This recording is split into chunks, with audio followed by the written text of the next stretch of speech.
Hello friend, আমি পূজা। আজ আমি এক্সপ্লেইন করব ২০১৯ সালে রিলিজ হওয়া একটি মুভি ভিভারিয়াম। এই মুভির কনসেপ্ট একেবারেই ভিন্নধর্মী, যেখানে একটি এলিয়েন স্পিসিসকে দেখানো হয়েছে। আর মুভির শেষে আমি কিছু গুরুত্বপূর্ণ পয়েন্ট আলোচনা করব, যেগুলো এই কাহিনীকে আরো বিশেষ করে তুলবে। তাহলে আর সময় নষ্ট না করে চলুন সরাসরি মেন ভিডিওতে যাওয়া যাক। গল্পের শুরুতেই আমরা একটি পাখির বাসা দেখতে পাই, যেখানে কোকিল নিজের ডিম রেখে গেছে।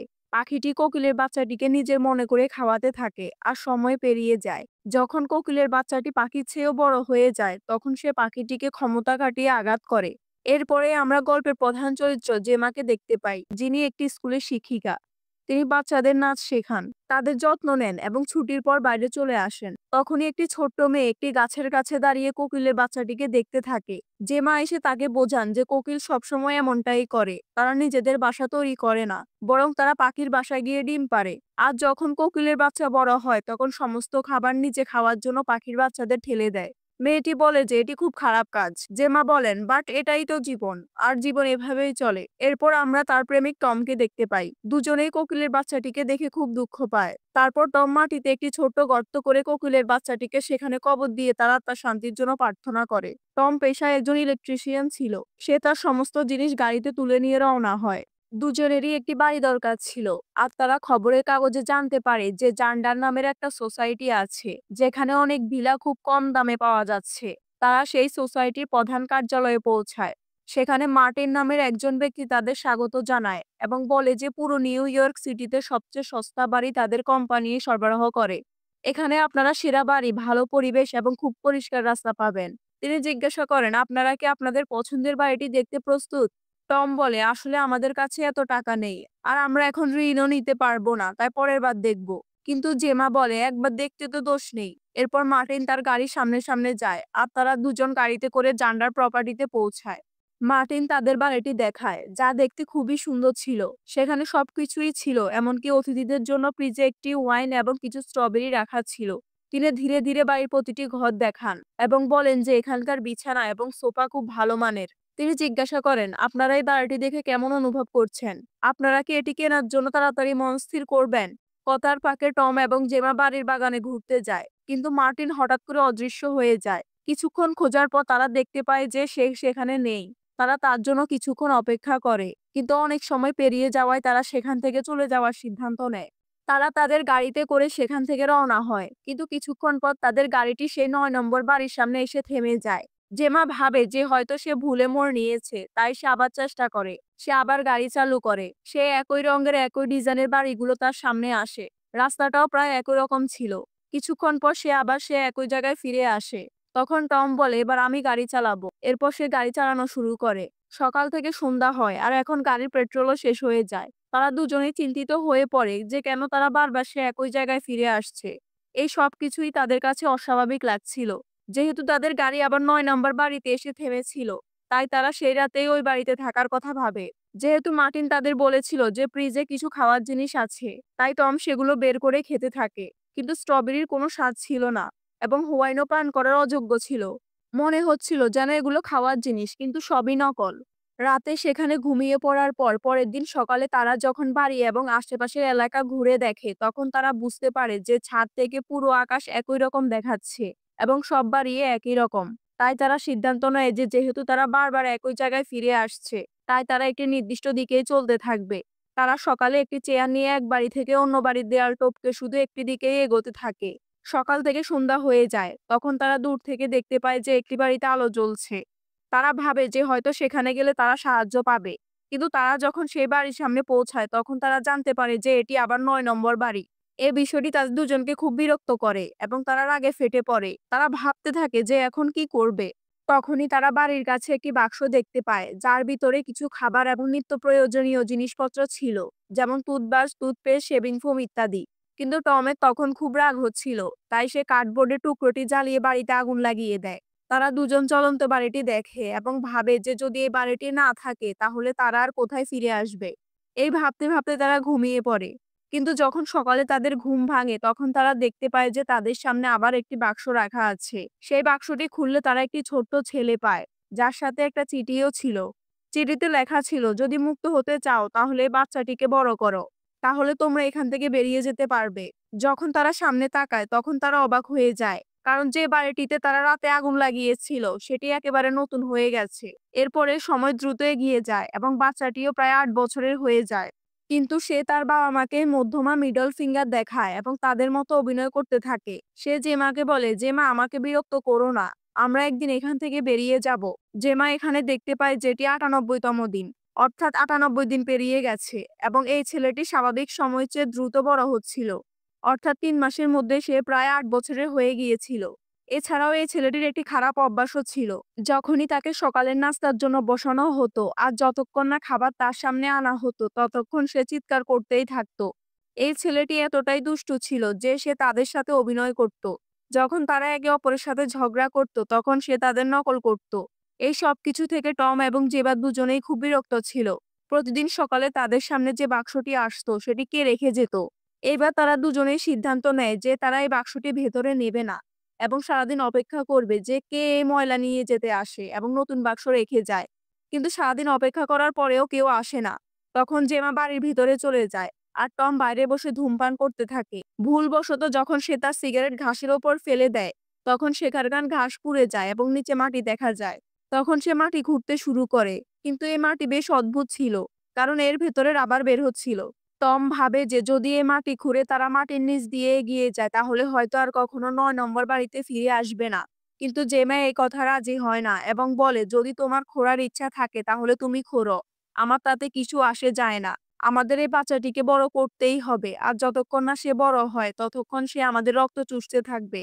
এরপর তাদের সেই রুটিন জীবন শুরু হয়ে যায়। অর্থাৎ সকালে ঘুম থেকে ওঠা, স্নান করা, দাঁত মাজা, তারপর ছেলেটিকে নাস্তা দেওয়া, যে নাস্তা খাওয়ার সময় চিৎকার করতেই থাকে। তারপর সে তাদের নকল করে অভিনয় করে। জেমা তাকে বিভিন্ন কথা বোঝাতে থাকে আর টম সেই গর্ত খোঁড়ার কাজে লেগে থাকে, যাতে কোনোভাবে বড় গর্ত খুঁড়ে তারা সেখান থেকে বেরিয়ে যেতে পারে। এই ছোট্ট ছেলেটি তারা কোনো নাম রাখেনি আর সে তাদের মাম্মি পাপা বলে ডাকতো, কিন্তু তারা দুজনেই তাকে বারণ করে দেয় যে আমি তোমার মা নই আর টম তোমার বাবা নয়। এরপর ছেলেটি টিভির সামনে গিয়ে বসে পড়ে এবং কিছু অদ্ভুত আকার দেখতে থাকে। তার মা তাকে বারণও করে, কিন্তু সে শোনে না। তখন বিরক্ত হয়ে তারা দুজনেই তাদের গাড়িতে গিয়ে বসে। গাড়ির পেট্রোল যদিও শেষ হয়ে গিয়েছিল, কিন্তু ৩ মাস পরেও ব্যাটারিটি চলছিল। এখানে তারা সেই গাড়িতে কিছুটা সময় কাটায়, গান চালায়, নাচে এবং একে অপরের সাথে মজা করে। কিন্তু তখনই সেই ছেলেটিও সেখানে আসে এবং তাদের মতো নাচ করে দেখাতে থাকে। কিন্তু ভুলবশত টম তার সাথে ধাক্কা খায়। ছেলেটি নিচে পড়ে যায়। কিন্তু নিচে পড়ে যাওয়ার পরেও সে কাঁদে না, শুধু হাসতে থাকে। তারপর জেমা তাকে তুলে ভেতরে নিয়ে যায় এবং তাকে ঘুম পাড়িয়ে দেয় আর ভাবতে থাকে যে কিভাবে তারা এর হাত থেকে মুক্তি পাবে। পরের দিন আবার তাদের সে একই রুটিন, ঘুম থেকে ওঠা, স্নান করা, দাঁত মাজা, সে বদমাইশ ছেলেটিকে খাবার খাওয়ানো, তারপর টম খোঁড়ার জন্য বেরিয়ে পড়ে। এভাবে অনেকদিন পেরিয়ে যায়, সে গর্তটিও অনেক বড় করে ফেলেছে। অন্যদিকে এই ছোট্ট ছেলেটি সবসময় টিভিতে একই জিনিস দেখতে থাকতো এবং নাস্তার সময় খাবার না পেলে জোরে জোরে চিৎকার করত। তাই একদিন টমের খুব রাগ হয় এবং রাগে সে ছোট্ট ছেলেটিকে গাড়ির ভেতরে বন্ধ করে তালা লাগিয়ে দেয়। তখন জেমা বলে, এমন করলে তো বাচ্চাটা মারা যাবে। তাহলে তো আমরা সারা জীবন এখানেই আটকে থাকবো আর কখনো বাইরে বেরোতে পারবো না। আমাদের ওকে খুলে দিতেই হবে। তারপর জেমা টমের সাথে ঝগড়া করে গাড়ির দরজা খুলে দেয় এবং ছেলেটির জীবন বাঁচায়। টম হতাশ হয়ে আবার সেই গর্ত খোঁড়া শুরু করে। সেই গর্তটি খুঁড়ে খুঁড়ে এতটাই বড় করে ফেলেছিল যেন এটি একতলা সমান গর্ত হয়ে গিয়েছিল। আর সব সময়কার মতো প্রতিদিন সকালে তাদের কাছে যে খাবার আসতো তা ছিল একেবারে স্বাদহীন। তাই একদিন জেমা সেই ছেলেটির সাথে শুয়ে থাকে এবং আকাশের মেঘের দিকে ইঙ্গিত করে জিজ্ঞাসা করে, তোমার কাছে এই মেঘগুলোকে কেমন মনে হয়? ছেলেটি বলে, গোলাকার, পেঁচানো। কিন্তু একদিন সে এই ছোট্ট ছেলেটির কাছে একটি অদ্ভুত বই দেখতে পায়। যখন সে বইটি খুলে দেখে তখন তাতে একটি অদ্ভুত এলিয়েন প্রজাতির ভাষা লেখা ছিল। পাতা উল্টালে সে কিছু মানুষের ছবি দেখতে পায়। এর পাশাপাশি তারা কিভাবে আচরণ করে তাও দেখা যায়। এবং আরো একটি ছবি ছিল যেখানে গলায় দুটি বড় বেলুন বাঁধা আছে। তখন সে এসে সেই ছেলেটিকে জিজ্ঞাসা করে, এই বইটি তোমাকে কে দিয়েছে? ছেলেটি বলে, এটি গোপনীয়, আমি তোমাকে বলতে পারবো না। জেমা বুঝতে পারে যে এটি একটি বাচ্চা এবং তার ভাষাতেই তাকে প্রশ্ন করতে হবে। সে সবসময় বাচ্চাদের সামনে অন্যদের নকল কিভাবে করা যায় সে বিষয়ে অভিনয় করত। তাই সে এসে সেই ছোট ছেলেটিকে বলে, চলো একটা খেলা খেলি। প্রথমে তুমি আমার নকল করো। তখন ছেলেটি বলে, টম, তুমি কখন শুধরাবে, কখন ধূমপান ছাড়বে? এরপর জেমা বলে, আচ্ছা ঠিক আছে, এবার টমের নকল করো। তখন সে বলে, জেমা, আমি এই বাচ্চাটির হাতে খুব বিরক্ত। ও আমার মাথা খাচ্ছে। না জানি কখন বড় হবে এবং আমরা এখান থেকে বেরোতে পারবো। কথার ফাঁকে জেমা বলে, আচ্ছা ঠিক আছে, এবার সে ব্যক্তির নকল করো যে তোমাকে বইটি দিয়েছে। তখন ছেলেটি তার গলা খুব জোরে ফুলিয়ে নেয় এবং উঁচু স্বরে নোংরাভাবে কথা বলতে শুরু করে। চোখগুলো যেন ভূতের মতো হয়ে গিয়েছিল। জেমা এই সবকিছু দেখে ভয় পেয়ে যায় এবং ভয়ে সেখান থেকে পালিয়ে যায়। এরপর বেশ কয়েক মাস পর দৃশ্যের পরিবর্তন হয়, যেখানে এখন এই ছোট্ট ছেলেটি একজন প্রাপ্তবয়স্ক মানুষ হয়ে গিয়েছে। অর্থাৎ তাদের দুজনের চেয়েও বেশি শক্তিশালী এবং বুদ্ধিমান। এর পাশাপাশি আমরা জেমা এবং টমের অবস্থাও দেখতে পাই, যারা দিন দিন শারীরিক ও মানসিকভাবে অসুস্থ হয়ে যাচ্ছিল, কারণ তারা স্বাধীন খাবার খাচ্ছিল। আর মানসিকভাবে কারণ ছেলেটি তাদের সবসময় বিরক্ত করত এবং অনেক সময় মারধরও করত। এই দৃশ্যটি আমরা বাথরুমে দেখতে পাই, যখন টম স্নান করতে গিয়েছিল। মোট কথা তারা দুজনে ছেলেটিকে খুব ভয় পেত। আর ছেলেটি প্রতিদিন তার বই নিয়ে না জানি কোথায় বেরিয়ে যেত। তাই একদিন জেমা তার পিছু নেয়।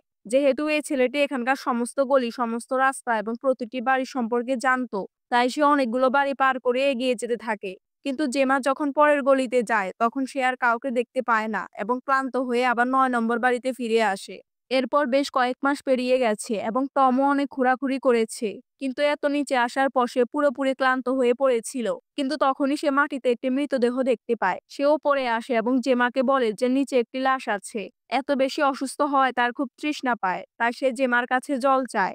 কিন্তু জেমা যখন বাড়ির ভিতরে যেতে চায়, তখন সেই ছেলেটি বাড়ির দরজা বন্ধ করে দিয়েছিল। অনেকবার দরজা ধাক্কা দেওয়ার পরেও সে দরজা খোলে না।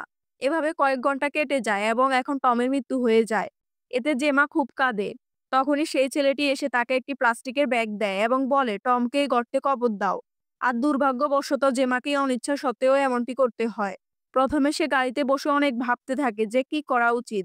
টম যখন এই বাচ্চাটিকে মেরে ফেলার কথা বলেছিল, তখন কি তাকে সেটা করতে দেওয়া উচিত ছিল? তারপর সে হাতে একটি কোদাল নিয়ে তার মাথায় জোরে আঘাত করে এবং তাকে মেরে ফেলতে যাচ্ছিল। তখনই এই ছেলেটি পশুর মতো এদিক ওদিক দৌড়াতে থাকে এবং মাটিটিকে চাদরের মতো তুলে তার ভেতরে ঢুকে যায়। জেমাও কোদাল দিয়ে সে চাদরটিকে আটকে তার ভেতরে চলে যায়, কিন্তু সেখানে সে দেখতে পায় বাস্তবের ভেতরে শুধু তার বাড়িই নয়, এরকম আরো অনেক বাড়ি আছে যা একই সাথে চলছে। যেখানে একটি লাল ঘরে একজন মহিলা কাঁদছে, সবুজ ঘরে একজন লোক নিজের মাথা ঠুকছে, বেগুনি ঘরে একজন লোক বাথটাবে নিজের জীবন দিয়ে দিচ্ছে, এবং শেষ পর্যন্ত সে নিজেই তার ৯ নম্বর বাড়িতে পড়ে যায়। আর এখন এতটাই অসুস্থ হয়ে যাওয়ায় তারও মৃত্যু হয়।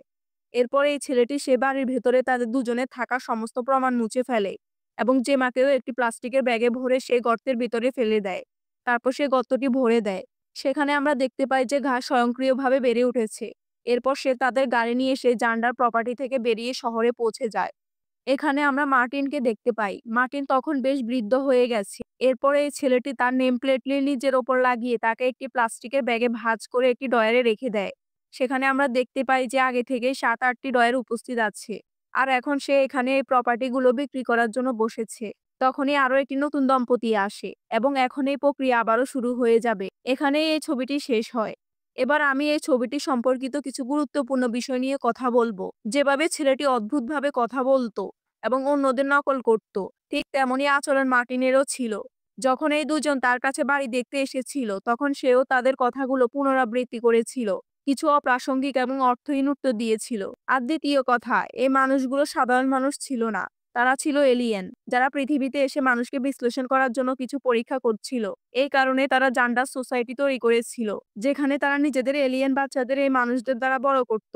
তারা তাদের জীবনযাত্রা এবং কথা বলার পদ্ধতি পর্যবেক্ষণ করত, যাতে তারা মানুষের ওপর গবেষণা চালিয়ে যেতে পারে। আর এর সাথে সম্পর্কিত একটি গল্প আমাদের ছবির শুরুতে দেখানো হয়েছিল, যে কিভাবে কোকিল, যা পাখির চেয়ে বড়, সে কখনো নিজের বাসা তৈরি করে না, শুধু তার ডিমগুলো পাখির বাসায় রেখে দেয়। আর যখন তার বাচ্চা বড় হয়, তখন সে সেই মাকে যে তাকে খাওয়াতো তাকেই মেরে ফেলে।